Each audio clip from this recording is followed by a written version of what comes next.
Good morning, good evening, good afternoon, wherever you are, whenever you are. Thank you for watching my videos. My name is Da Vinci Jeremy. I'm in the pipe 5x5, staying alive here in Dubai. How you doing today?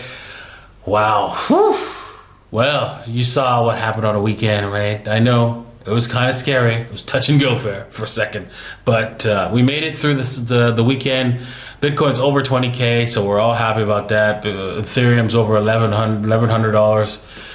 Yes, it's not where we want it to be, but hey, it's better than, better than lower than Bitcoin being lower than its last all-time high. That just really stunk.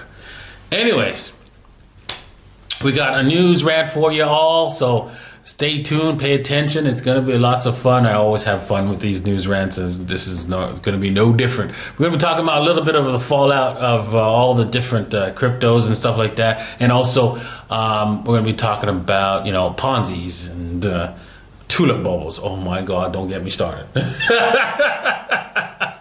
But before that, I got a little bit of announcement. Thank you guys all for joining. Wow, I can't believe it. How many people have joined. Thank you very much. It's amazing. You guys are I'm sure we're gonna win big in this, competition. We're at the World Series of Trading at ByBit. So make sure if you haven't signed up that you do right away. Oh my God, before you lose out your spot and make a lot of money. Okay, coming to see massive OTC moves during crypto market rout.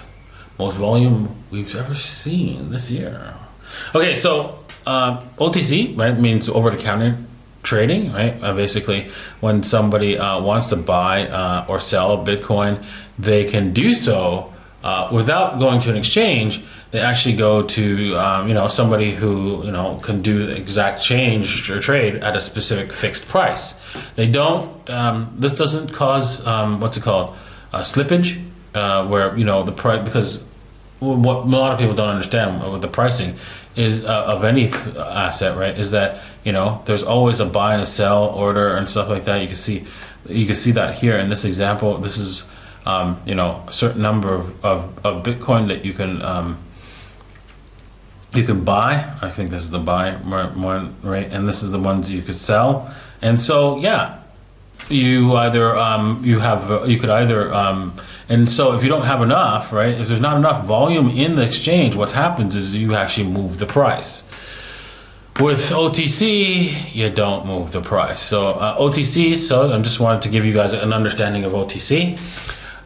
So that what now they're seeing is that, wow, they're just moving so much crypto, right? They're probably even doing it at a discount and stuff like that because people are just wanting to get out and cash out into local currencies. So they're seeing massive volume during this collapse. So not a surprise at all. Okay, the crypto crash and all the Ponzi schemes topple eventually. Okay, so what does this Ponzi dude is talking about? Glass-Steagall's larger purpose was to put an end to the giant Ponzi scheme that had overtaken the American economy in the 1920s that led to the great crash of 1929. This is rubbish. This is rubbish. This is garbage. This is what they teach you in school, this garbage. And I hope you here to unlearn anything that you've learned in school. This is garbage, right? Everything that caused the 1929 crash was the free money, the easy liquidity that the Federal Reserve created, right? They created that, and they took it away in 1929. They did that on purpose. Benaki's written about that in his memoirs. Of course, you wouldn't want to read that nonsense because it's very boring. This is historic fact. This is not a lie. This is not fiction. It's just that the central banks want you to believe a false narrative in history. Why? Because if you're a cancer, right, in a human body, and you feeding off that human body, right, you don't want that human body to take you out. So you need to give it some false information.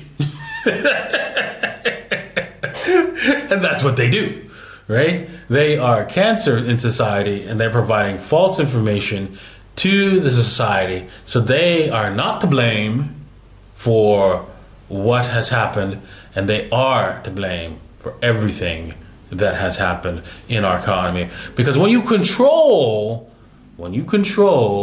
any sector of the economy, there is actually imbalances, right? When one person controls it, no matter how benevolent you think they are, there will be imbalances because they can't have all the information that the general public has. So that's why we need free markets, right? That's why, the Soviet Union didn't work, right? Because they controlled everything, right? We're just controlling what the central banks are controlling. What's 50% of all the economy is money. Anything that exists, all the 50% of it is money, and they are controlling it. So obviously, this creates imbalances in our economy, and that's what they did. So this is the real Ponzi. To end it off, the real Ponzi is the Federal Reserve. We need to end that Ponzi. Once that Ponzi ends, which it will end in a spectacular bubble, and boom, then we can start with a real economy. Okay. Oh, Kevin O'Reilly says he won't sell any crypto despite downturn. Just have to stomach it. I have to agree finally once with Kevin O'Reilly.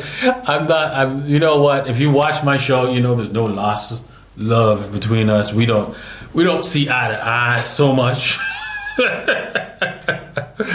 But I have to agree with him here. You're just gonna have to stomach this downturn.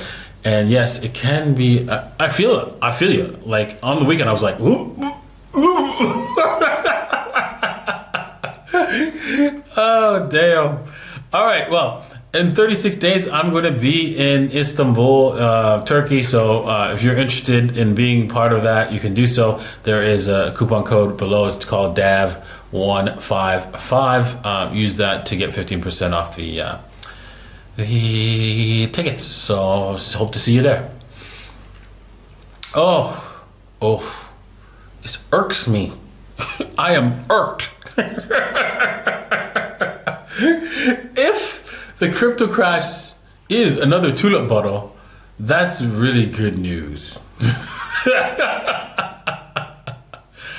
For those who don't know, for those who are unfamiliar, back in the 17th century, right, around 1636, right, to 1637, I think it was, that the tulip prices went haywire. In fact, because they found them in Asia, and then they brought them over, and it's like, oh my god, so rare. And then the prices went crazy. But they failed to remember that we can grow those. We can grow as many as we can. You can't do that with Bitcoin. So comparing Bitcoin you can't not only get more Bitcoin than the 21 million. You can't get more Bitcoin than that's being produced, than the amount that's being produced every day, than the amount that's being produced every week or every month. You cannot get more. That's a huge difference, right? Massive difference. Colossal.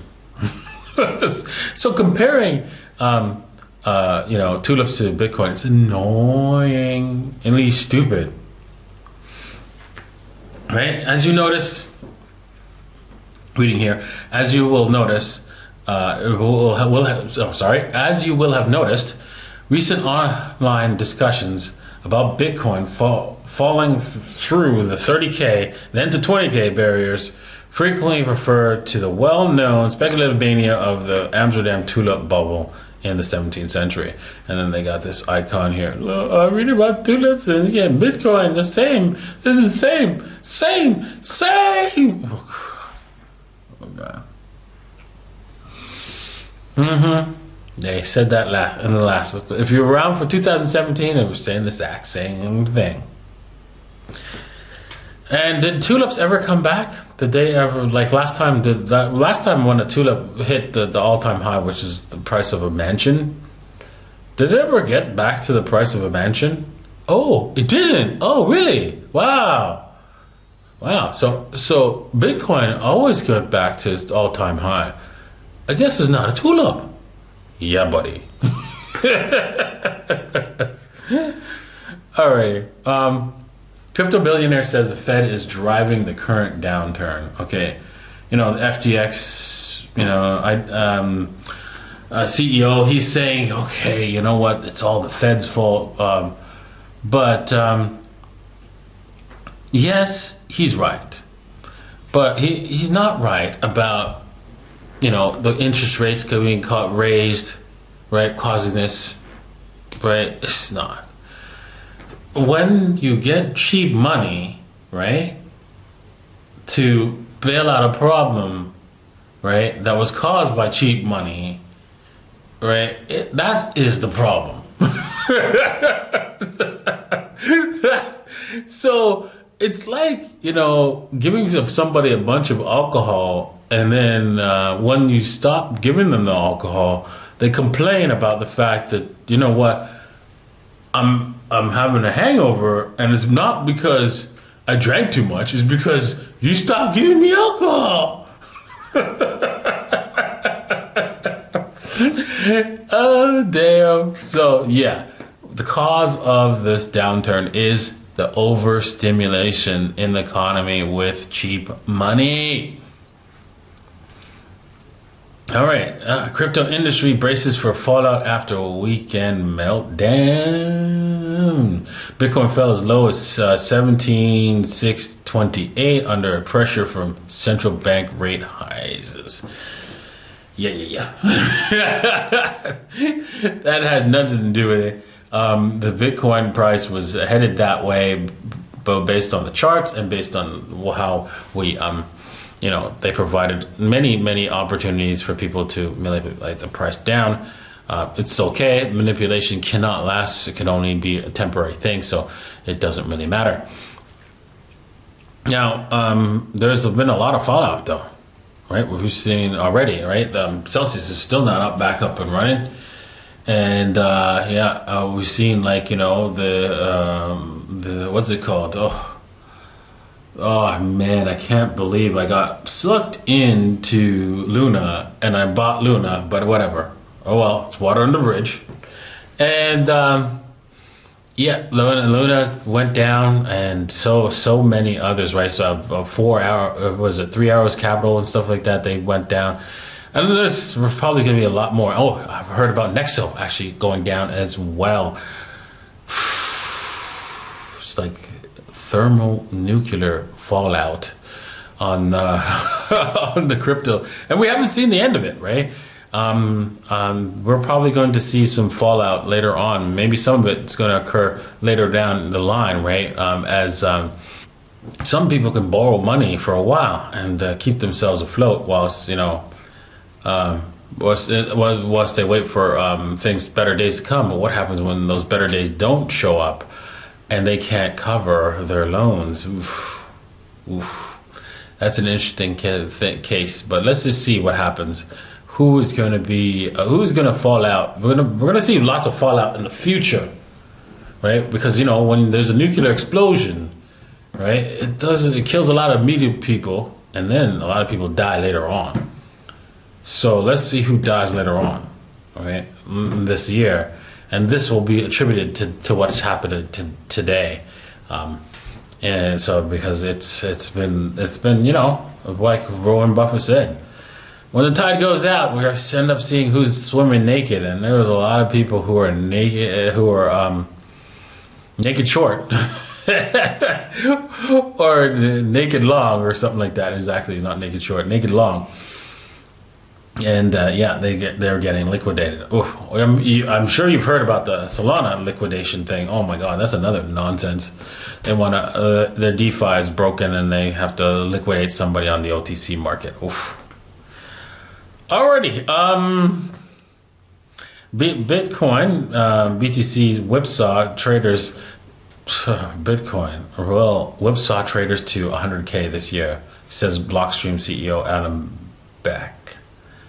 Here's how. Okay. I'm not going to go over how.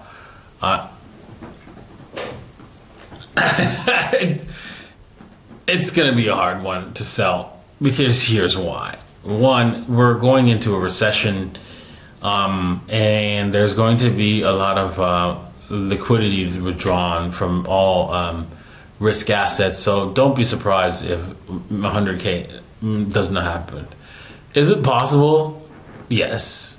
Is it likely? No. So don't bet on it, right?